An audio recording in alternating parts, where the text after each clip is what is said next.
หมายสงมีน้องเสียงขนมมันได้ก็เป็นวันปอยสั่งพวกคณะพี่น้องคณะมันได้ก็เหตุการณ์เสี้ยวเย่าก็ว่าทำอยู่จำล่าน้องคณะออนกันมาเรียบร้อยครับพี่น้องคณะค่า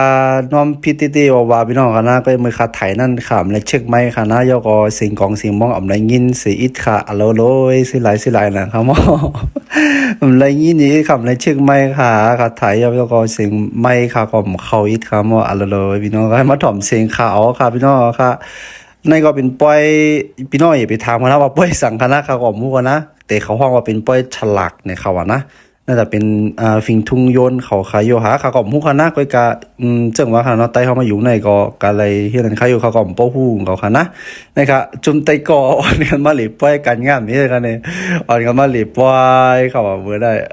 เลยจ่อๆแล้วค่ะได้มันได้มาหลีป้อยก็มีสิ่งกองสิ่งมองมีสิ่งความสิ่งยังเตรียมก็หมดแล้วค่ะนะเราป้อยก็คลิกขึ้นไว้ก็ค่ะฝนตกเหี่ยวก็ทำฟ้าก็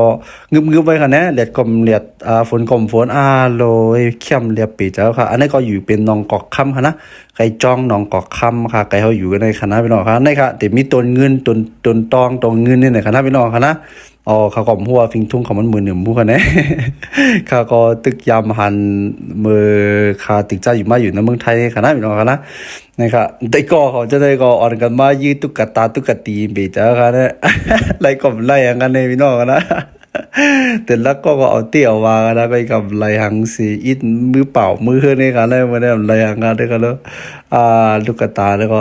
ยี่เตยี่ว่าเงินเสียหมูกาเฮือกันนะไล่กบไล่หังกันนะเป็นจะปีข้อกับพี่น้องก็นะแล้วก็มันนี่มีดนตรีแหมี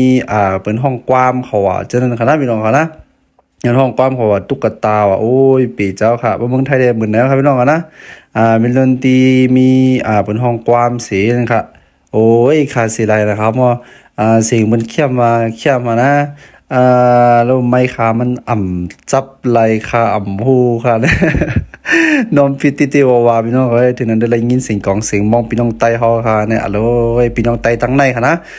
เขาให้กองโมให้นะคะนะพี่น้องค่ะนะเต้ค่ะโลอะโลเป็นใส่ชุดโคตรไต้กะอะโลเหล่กันค่ะนะพี่น้องไต้ในก็จะว่า